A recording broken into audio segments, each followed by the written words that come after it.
This Honorable Court of Criminal Appeals of Tennessee is now in session. We are continuing the February docket of the Western Section of the Court of Criminal Appeals. The panel today is Judge Camille McMullen from Memphis, Judge Ross Dyer from Memphis. I'm Kelly Thomas from Maryville. Each side has 20 minutes. If the appellant wishes to reserve rebuttal time, please say so when you begin your argument. Will the clerk call the next case? State of Tennessee versus Mario Myers. All right, and we continue to appreciate all the assistance from our Supreme Court clerk and Mr. Morgan and Ms. Peck from the AOC to help. This wouldn't be possible otherwise. I promise you it wouldn't be if I had anything to do with it. It wouldn't work right. So, all right, on behalf of the appellant. Good afternoon, Your Honors. At this time, I'd like to reserve 2 minutes for rebuttal. 2 minutes? Yes, Your Honor. Okay. And may it please the court, my name is Joshua Roberts. I am a solo practitioner from Memphis, Tennessee, and I was appointed by the Shelby County Criminal Court to represent the appellant, Mario Myers, who also goes by Malik Ali Bey, for purposes of this appeal. The issue on which I will be addressing Your Honors today is whether the trial court wrongfully denied the appellant of his Sixth Amendment right to self-representation under the Constitution of the United States. First, I will argue that the appellant has not waived this right by failing to include it in his motion for new trial. Next, I will argue that even if the appellant has waived this right, this court has the authority to review this issue under the doctrine of plain error. And lastly, I will argue that plain error relief is appropriate in this matter. Counsel, I have a quick question about what's in the record before us. So in your brief, and I think the state in their brief as well, keep referring to the conversation that first day of trial, or what appears to be the first day of trial, in which your client says, I've always represented myself from the beginning. And then the judge later says in response to that, and I found in the past, and I'll find again, you're not qualified to represent yourself. What are they talking about? Is there another case that's just not part of this case? Or was there pretrial hearings? What are they referring to in that? And if it's a pretrial hearing of some sort, is it in the record before us now? Your Honor, it's my understanding that that is referring to a previous case. And so the judge says, I found before and I'm finding again that you're not qualified to represent yourself. Okay. So he had another matter not related to this matter. This is your understanding. Another That's matter correct, not related to this matter in which he tried to represent himself in that matter. And he had probably had the same judge. Okay. Yes. Thank you. So firstly, the appellant has not waived this issue by failing to include it in his motion for new trial. The defendant's motion for new trial alleged that his Sixth Amendment rights were violated. It specifically stated the appellant should have been appointed new counsel and that the appellant was prejudiced because he wouldn't confer with counsel. The record clearly establishes that the appellant would not confer with trial counsel or any court-appointed counsel because she wished to represent himself. Accordingly, the issue has not been waived for purposes of this appeal. Next, even if there has been a waiver, this court has the discretionary authority to review the issue because it affects a substantial right of the appellant. The court should exercise its discretion and conduct a plain error review because it is necessary to ensure substantial justice. It's necessary to avoid prejudice to the judicial process, and it's also necessary to prevent injury to the interest of the public. Your Honors are aware that the Sixth Amendment right is a constitutional right to all criminally accused, and when a criminally accused is unable to, is taken away of that right, it's difficult for substantial justice to occur. And the same could be said about prejudice to the judicial process. Without the right to represent oneself, when that is taken away by the court, the judicial process does suffer prejudice. And lastly, in regard to interest of the public preventing injury, it's in the public's interest to protect the constitutional rights of the criminally accused, and this is notwithstanding the weight of the evidence against the accused. What's a trial judge supposed to do, though, when, one, the defendant makes this request at the last minute, at the morning of trial, but then two, when, and I'm sure there are other statements, but the one that jumps out at me is made by a defendant. I'm not raising my hand. I'm not doing anything until you establish your judicial power. I mean, what's the trial judge supposed to do? I mean, we have to come into the court with an understanding that the judge sitting on the bench has the authority to be there. And if you're refusing to accept that without the judge putting on some sort of case, so to speak, what's the judge supposed to do with a defendant like that? That's not in the best interest of the system, is it? Your Honor, I understand your question, and I would just reassert that a constitutional right to self-representation does exist, and the court does have the authority under the law to take away that right. But in this instance, I'm not sure that was appropriate. In regard to the defendant's refusal to testify in regard to the Momon hearing, I think it could be said, Your Honor, that at that point, the defendant felt as though his rights had been violated, his constitutional rights. And I'm not convinced that, once that occurred, he has been aggrieved at that point. Now, going previously to before trial began, in regard to what is a judge supposed to do, I suppose that's why the law allows the judge to differentiate between a genuine request to represent oneself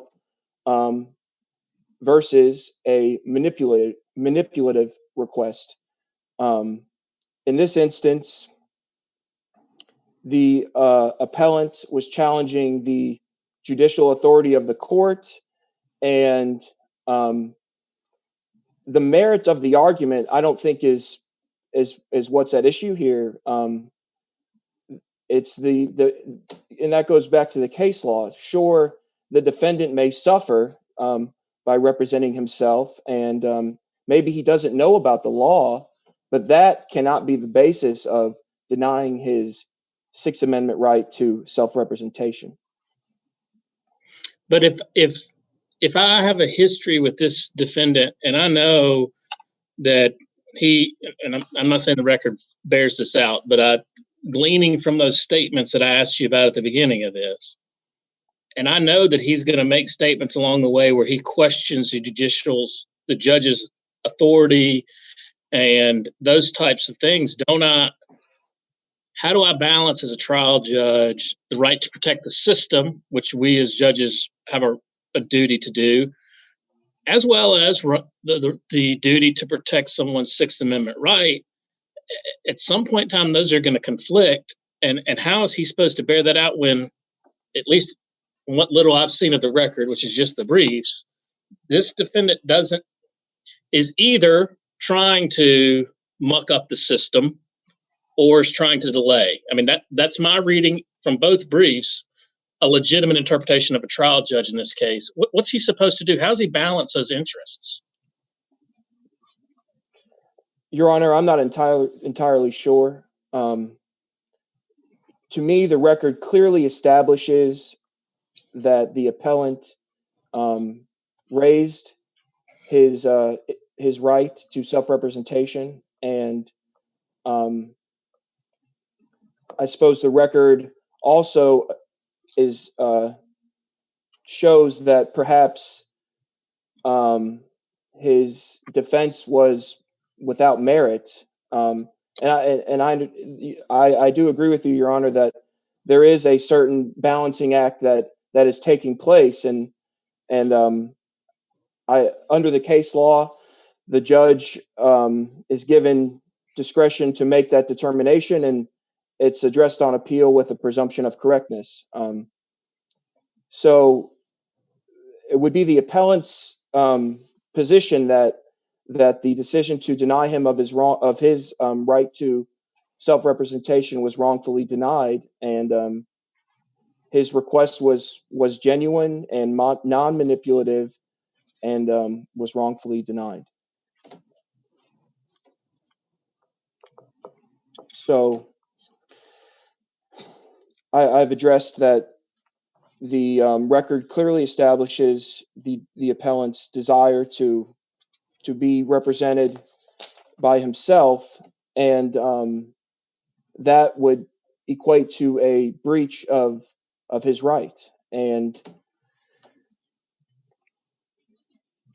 again, although it may appear manipulative, I think if we were to put ourselves in the shoes of the appellant, and if we felt as though our Sixth Amendment constitutional right was not being recognized by the court, I'm not sure how willing we would be at that point to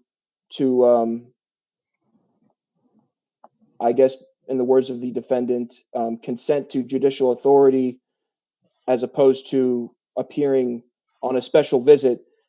These are things in the record that the defendant stated, and again, I don't think that it would be appropriate to look at the merits of the defense as a basis for denying his assertion of his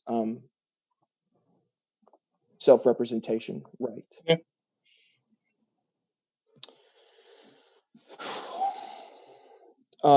One thing I would like to address on in regard to whether plain air relief is appropriate is, and this goes back to the merits of the appellant's defense at trial, which is asserted on the record, was that if the appellant was granted his right to represent himself, the outcome of the trial probably would not have been changed. However, referring to the Tennessee Rules of Appellate Procedure, Rule 36, this is a significant right, and failing to recognize the right, while maybe will not affect the outcome, it certainly would result in some sort of prejudice to the judicial process. And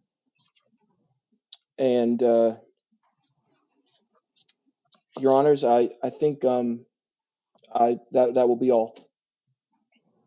All right, thank you. On behalf of the appellee. Good afternoon, Your Honors, and may it please the court, Ronald Coleman on behalf of the state. It appears that the defendant is relying on his brief for his sufficiency claim. So unless this court has any questions about the sufficiency of the evidence, I'll directly address the self-representation. And before I get too deeply into that, I do want to answer your question, Judge Dyer. It is slightly unclear what the trial court meant when it said, I've previously determined that you can't represent yourself. I do want to point this court out, and this court can take judicial notice of its opinions. And so there was a case dealing with this defendant, and I can, the citation is West 2017 01917. And that slightly goes into self-representation. Could you repeat that site again, please? Yes, Your Honor. It is West 2017 01917. Thank you. Yes, Your Honor. And that's a case where self-representation was very briefly brought up. The main crux of that case dealt with competency to stand trial. but self-representation was discussed. So maybe the trial court was referencing that. The trial court also might have been referencing a prior hearing. And if that's the case, there's nothing in the record to establish what happened at that hearing. But here, first and foremost, the issue has been waived. Rule 3 and State v. Vance both stand for the proposition that the specific issue you want to raise on appeal, even if it's a constitutional issue, must be raised in the motion for new trial. And here, while the defendant raised an issue that he should have been appointed new counsel, he did not claim that he should have had no counsel. So his claim dealt with the appointment of counsel and not with his request for self-representation. For that reason, it has been waived, but if this court were to conduct a plain error review, it would see that relief still is not warranted. There are 5 factors that the defendant has the burden to establish. He must establish all 5 of them to be entitled to plain error relief. And here, he cannot establish 3 of them. Firstly, he cannot establish that the record clearly sets forth what happened below. And I think that goes directly to your question, Judge Dyer, of what exactly is this trial court referring to? Did the defendant request to represent himself before trial? If so, was there a hearing? The record is simply muddy on that issue, so it does not clearly lay out what happened in the court below. Second, no clear and unequivocal rule of law was breached.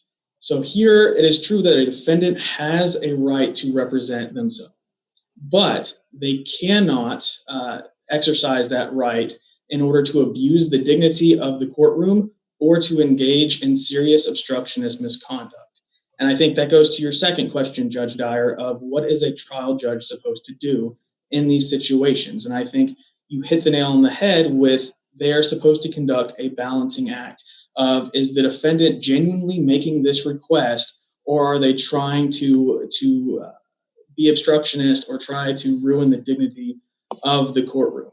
And here it is pretty clear that the defendant was either seeking a delay in the trial or was attempting to be obstructionist. Your Honor pointed out a quote about, "I do not wish to wave my right hand." There were other quotes of, "All rights reserved" is on page 7 of the transcript. "I'm here today on a special appearance. There will be no levies against me," and so on and so forth. Further, in Exhibit 3, there are approximately 100 pages of documents filed by the defendants that go further into this sort of obstructionist behavior. And so here, the trial court properly decided that this was not a genuine request for self-representation and was within its rights to deny that request. And so accordingly, no clear and unequivocal rule of law was breached. And finally, plain error relief is not warranted to do substantial justice. As this court in Atkinson stated, to grant plain error relief, the error must be, quote, "of such great magnitude that it probably changed the outcome of trial." And the defense has conceded that it likely would not have affected the outcome of the trial. And if this court, or when this court reviews the sufficiency claim, it will see that even if the defendant had represented himself, the outcome of trial would not have changed. So again, this issue is waived because it was not explicitly raised in the motion for new trial. Even if this court conducts a plain error review, relief is not warranted because the defendant has not met all 5 Atkinson factors. Unless this court has any questions on the matter, the state respectfully requests that you affirm the judgment.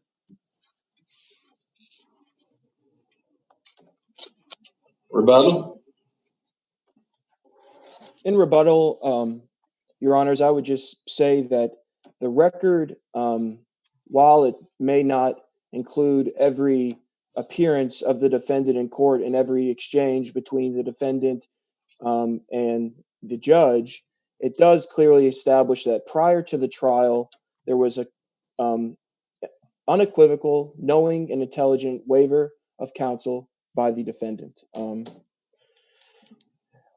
Also, in response to the Atkinson factors, while it does state that in prong 5 that it must have probably changed the outcome of the case. I think it would be appropriate to take Atkinson and read it along with Tennessee Rule of Appellate Procedure 36B, which, in addition to the outcome, takes account for or whether prejudice to the judicial process would result. And with that, I will concede the rest of my time. And thank you, Your Honors. All right. Thank you both very much. Mr. Clerk, you can adjourn for the day. This honorable court is now adjourned for today. Can we stay with the clerk here after